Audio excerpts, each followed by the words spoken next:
নমস্কার বন্ধুরা, শুভ সকাল। কেমন আছো তোমরা সবাই? আশা করছি ভালো আছো, সুস্থ আছো। আমিও কিন্তু বেশ ভালো আছি গো। কাজল অঙ্কিতা লাইফস্টাইল ব্লগে তোমাদের জানাই সবাইকে ওয়েলকাম আর অনেক অনেক ভালোবাসা। আশা করি আজকে ভিডিওটি আপনাদের ভালো লাগবে। আর যদি ভালো লাগে তাহলে কিন্তু প্রথম থেকে শেষ পর্যন্ত দেখার অনুরোধ রইল। তো দেখতেই পাচ্ছ আগের থেকে কিন্তু গলার ভয়েসটা অনেকটা ঠিক আছে, জানো তো। তো তাই দেখো তোমাদের সাথে আবার ভয়েস দিচ্ছি। তো চলো, এখন একটু ঠান্ডা লেগেছে তো তাই দেখো সকালে উঠে কিন্তু কিছু বাসি কাজ কমপ্লিট করা হয়নি। উঠেই কিন্তু চলে এসেছি সোজা রান্নাঘরে, একটু মধু দিয়ে জলটা বানাবো, মানে গরম জলটা। তাই দেখো এসে ইন্ডাকশানটা একটু মুছে নিয়েছি। মোছার পরে দেখো হাফ কাপ একটু জল নিয়েছি, আর কিছুটা মধু ছিল তো ওটা একটু ভালো করে গুলিয়ে একটু খেলাম। আর সত্যি কথা বলতে মধু জল খেয়ে একটু এত শান্তি পেলাম না। আর মানে কাঁচা আদাও একটুখানি চিবিয়ে নিয়েছিলাম পরে, বেশ ভালো লেগেছিলো। এই জন্য দেখো গলার ভয়েসটা অনেকটা মানে পাল্টে গেছে আমার। আর গরম গরম যে কোনো জিনিস এই ঠান্ডার সময় খেতে না বেশ ভালো লাগে, জানো তো। ঠান্ডা জিনিসে আবার ঠান্ডা লাগলে ঠান্ডা খেতে ইচ্ছে করে না, গরমই খেতে ইচ্ছে করে, জানো। তো যাই হোক, গরম গরম জলটা মধু জলটা খাওয়ার পর ভীষণ ভালো লাগলো। তো চলো এখন মধু জলটা একটু খেয়ে নিই। খাওয়ার পরে কিন্তু আবার আমাদেরকে কাজ শুরু করে দিতে হবে, তাই না। আমাদের মতো গৃহবধূদের কী বলো তো, হাজার শরীর খারাপ থাকলো না, কাজ আমাদের কিন্তু কিছুতেই পিছু ছাড়ে না, জানো তো। তো সংসারে লক্ষ্মীর শ্রী মানে হচ্ছে পরিষ্কার পরিচ্ছন্নভাবে সাজিয়ে রাখা সবটাই, আর সবার সাথে মানিয়ে চলা, তাই না। তো চলো আজ সেটাই তোমাদের সাথে শেয়ার করব, যে আজ সারাদিন আমি কি করছি। আর শরীর খারাপ বলে কি আর বসে থাকবো বলো, সংসারের কাজ তো করতেই হবে। তাই দেখো উঠেই দেখো যে মধু জলটা একটু খেয়ে নিয়েছি। খাওয়ার পরেই দেখো এখন চলে এসেছি হচ্ছে ঘরে এসে একটুখানি দেখো ঘরটা এই পাশেটা ঝাড় দিয়ে নিলাম। যেহেতু বরমশাই মেয়ে এখনও ঘুমাচ্ছে, তাই ভাবলাম যে চলো ঘরটা একটু ঝাড় দিয়ে নিই, ওরা যখন উঠবে তখন না আবার পরিষ্কার করা হবে। যেহেতু পুরোটা ঝাড় দিচ্ছি তাই ভাবলাম এটাও ঝাড় দিয়ে নিই। তো দেখো এখন ঝাড় দিয়ে নিলাম ওই ঘরটা, আর এখন দেখো রান্নাঘরটাও একটু ঝাড় দিয়ে নিয়েছি। আর গাড়িটা একটু এদিকে করে সরানো ছিল তো তাই একটু আগিয়ে দিলাম। আর আমাদের গাড়িতে দেখো একটা নতুন প্লেট লাগানো হয়েছে, তবে লাইসেন্স এখনও হয়নি গাড়ির। তো পরে করব। তো চলো তোমাদের সাথে অনেক গল্প হবে। তো তার আগে তোমাদেরকে একটা জিনিস আমি কখন দেখাবো সেটাই শুধু ভাবছি, জানো তো। তো তোমাদেরকে আমি আগের ভিডিওতে বলেছিলাম না, তো চলো তোমাদেরকে সেটাও দেখাবো। তো কী জিনিস দেখাবো অবশ্যই তোমাদেরকে দেখাচ্ছি একটু পরেই। তো চলো এই দিকেরটা আগে একটু ঝাড় দিয়ে নিই। আর আমি এখন যেহেতু দুপুরে ভয়েসটা দিচ্ছি না, এই জন্য ভীষণ সমস্যা হচ্ছে। ওই রাস্তার দিক দিয়ে কুকুর প্রচণ্ড ডাকছে, আবার এদিকে চেঁচামেচি হচ্ছে, বাচ্চারা যেহেতু খেলছে তো এই জন্য। তো যাই হোক, কী আর করা যাবে। ওই যে তোমাদেরকে বললাম না, তোমাদেরকে আরেকটা জিনিস না দেখালেই নয়। তো এই দেখো এই ঘরটা এখনও বললাম না রং হচ্ছিল, তো সাদা রং কিন্তু হয়েই গেছে, এবার এটা পরিষ্কার করলে হয়ে যাবে। আর তোমাদেরকে বলছিলাম না এখানে একটা আলমারি ছিল, আলমারিটা কেটে ঠাকুরের সিংহাসন বানাবো, ঠিক এভাবেই বানিয়েছি গো। কেমন লাগছে অবশ্যই তোমরা কমেন্টে জানিও। আমি জানি হয়তো একটু অন্যরকম দেখা যাচ্ছে, তবে এই নিচে যে ফাঁকা টাইপের হয়েছে ওখানে একটা ক্যাবিনেট বসানো হবে। আর এই পাশে দেখো ঠাকুরগুলো রাখা হবে, নিচে তো ঠাকুর রাখা হবে, জাস্ট ওপরে ফুলগুলো রাখা হবে, তাই একটু ওরকম করেছি। তবে রং টং করার পরে কিন্তু বেশ ভালো লাগবে দেখতে, তোমাদেরকে তখন অবশ্যই দেখাবো। আর এখন কেমন লাগছে সেটা অবশ্যই বলো। যেহেতু ঠাকুরের কোনো মানে ঘর ওপরে করার কথা ছিল ছাদে, আর সবসময় তো আর ছাদে ওঠা যায় না বলো।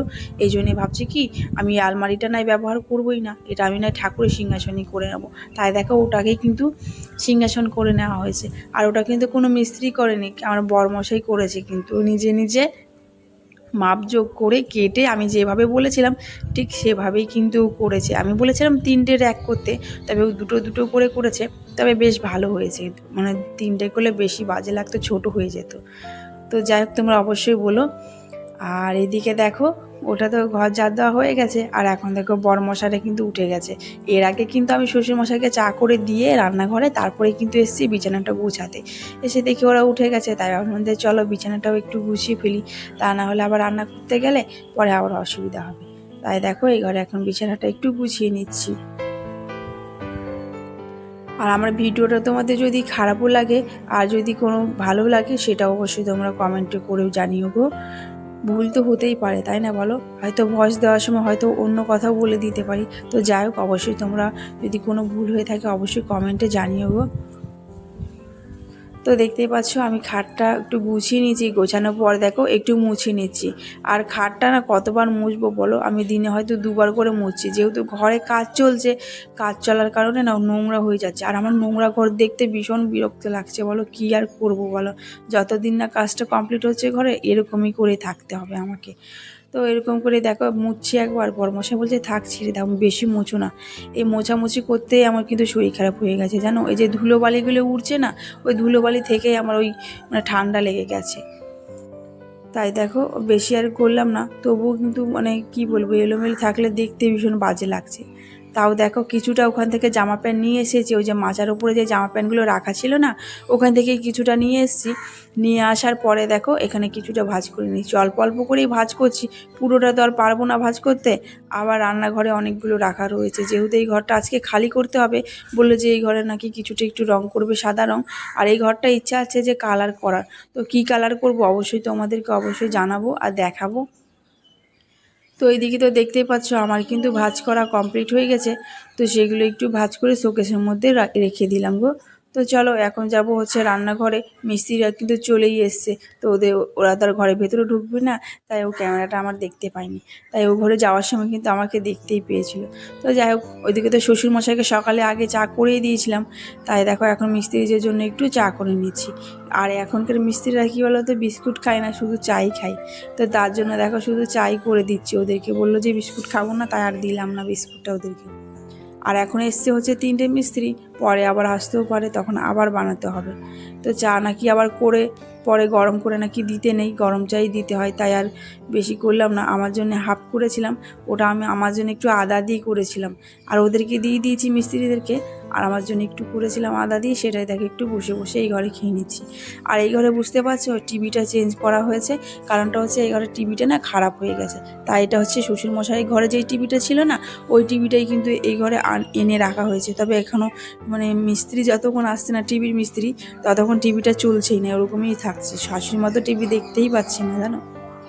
তো তারপরে দেখো এখানে নিয়ে হয়েছিল হচ্ছে রুই মাছ, এটা রুই মাছ না কি মাছ, যাই হোক এটা কাতলা মাছ। তো এটাই নেওয়া হয়েছিল।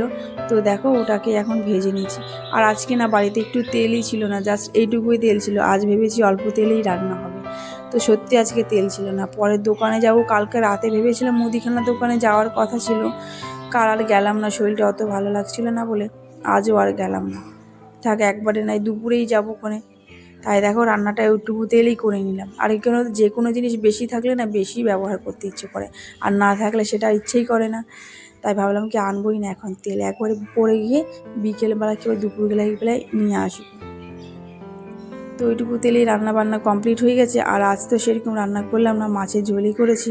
তো চলো মাছের ঝোলটা এখন আমি সে ভেতরে তুলে রেখে দিই, আর ঘরের কাজগুলো আবার গিয়ে কমপ্লিট করে নিতে হবে।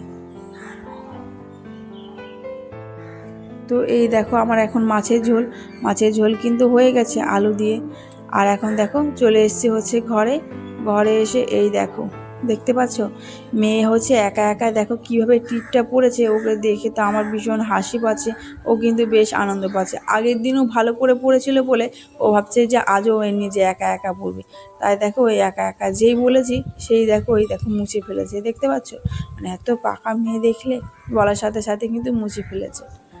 তো তারপরে ওকে রেডি করে দিয়েছিলাম, রেডি করার পরে দেখো ওকে স্কুলে একটু দিতে এসেছিলাম। স্কুলে ও দিদি আগে চলে এসেছিলো, জ্যাঠার মেয়ে, তো ওকে আমি পরেই দিতে আসলাম। আর ওদের তো স্কুল, ও তো এখনও খিচুড়ি স্কুলেই পড়ে, ওকে এখন ওই বড়ো স্কুলে ভর্তি করানো হয়নি। তবে আমাদের ভেবেছি যে 5 বছর হলেই ভর্তি করাবো, আপাতত এখন খিচুড়ি স্কুলেই থাক। তাই দেখো এইভাবে দেখো অনেকগুলো কিন্তু বাচ্চা এসছে এখানে, ওরাও কিন্তু রয়েছে এখানে, ওদেরকে ওর মা বাবারা দিয়ে চলে গেছে, আমি ওকে দিতে এসেছি। আর যাওয়ার সময় ও দিদি আছে, ও দিদির সাথেই নয় চলে যাবে, আর যদি সময় থাকে আমি আবার আসবো। তাই দেখো চলে এসেছি। তো মেয়েকে তো দিয়ে চলে এসেছি, আর এখন দেখো এসে আবার ঘরে কিছু কাজ কম ছিল সেগুলো কিন্তু কমপ্লিট করে নিয়েছি। কমপ্লিট করার পরে এই দেখো এখন রেডি হয়েছি, যাব হচ্ছে একটু বরের সাথে গাড়ির একটু শোরুমে, যে গাড়িটা কিনেছি না ওই গাড়ি একটু মানে রেখেছে ওখান থেকে দোকান থেকে, তাই একটু যাবো ওই দোকানে গাড়িটা নিয়ে। তাই দেখো একটু রেডি হয়ে নিয়েছি, মেয়েকে কিন্তু নিয়েই যাব। এখন একটু রেডি হচ্ছে, আর মেয়ে তো 1 ঘন্টা স্কুলে থাকবে, তো ওখান থেকে ওকে নিয়ে এসে তারপরে একবারই যাব। তো তার জন্য দেখো রেডি হয়ে নিয়েছি। আর কোথাও যদি যাওয়া থাকে না, ঠিক সংসারের কাজ এভাবেই করতে হয়, মানে ঝটপট না করলে না কোথাও যাওয়ার মানে টাইমটাই মানে পেরিয়ে যায় জানো। তাই সকালে উঠে আজ কিছু মানে বেশি কিছু করলাম না, ওই মাছের ঝোলটা করেছি আর আলু ভাজা করেছিলাম, আর কিছুই করতে পারলাম না। আর এখন দেখো রেডি হয়ে নিয়েছি। রেডি হওয়ার পর মেয়েকে নিয়ে এসেছিলাম স্কুল থেকে, ওকে নিয়ে এসে ওকে রেডি করে তারপরেই দেখো চলে এসেছিলাম হচ্ছে গাড়ির শোরুমে। যে মানে শোরুম থেকে গাড়িটা কেনা হয়েছিল, ওখানে একটা কাজ ছিল তো তাই একটু এসেছিলাম। আর এই দেখো মেয়েকেও নিয়ে এসেছি। আর বড়মশাই তো আগে এখানে ও এসেছিলো, তো ও আগেই এসেছিলো, আমি কিন্তু পরেই এসেছি। তাই দেখো আমরা এখন যাব হচ্ছে স্কুটিতে করেই বাড়ি চলে যাব। আসার সময় আমি ট্রেনে এসেছিলাম, আর এখন যাওয়ার সময় যেহেতু বড়মশাই গাড়িটা নিয়ে এসেছিলো, তাই দেখো স্কুটিতে করেই যাচ্ছি বড়মশাই আর আমি। আর এটা হচ্ছে আমাদের কল্যাণী রোডের ওপর দিয়ে যেতে হয়। এতটা সুন্দর রাস্তাটা, আমার তো বেশ ভালো লাগে। আমাদের এই কল্যাণী রোডে মানে রাস্তাটা এত চওড়া হয়ে গেছে আর এত বড় হয়ে গেছে না, এত সুন্দর লাগে দেখতে, আমার তো বেশ ভালো লাগে। আর এখন দেখো যাওয়ার সময় মেয়ে হচ্ছে গাড়িতে ঘুমিয়েই পড়েছে, এই দেখো ও ঘুমিয়েই পড়েছে। তো চলো আমরা এখন যাব হচ্ছে একটু বাড়ি। বড়মশাইকে বললাম যে আমি একটু চালাবো, বড়মশাই বলছে তুমি হাই রোডের মধ্যে চালাতে পারবে না, তাই আর আমাকে দিল না, ও নিজেই চালাচ্ছে। তো যাই হোক, তো চলো আমরা এখন যাচ্ছি বাড়ি। তো আজকে ভিডিওটা আর বেশি বড় করছি না, তোমাদের কেমন লাগলো অবশ্যই কমেন্টে করে জানিও। আর রাস্তাটা দেখতে পাচ্ছ, মনে হচ্ছে যেন কোনো পাহাড়ের পাশ দিয়ে যাচ্ছি রাস্তাটা, তাই না বলো, কতটা সুন্দর লাগছে। তো যাই হোক, আজকে টাটা।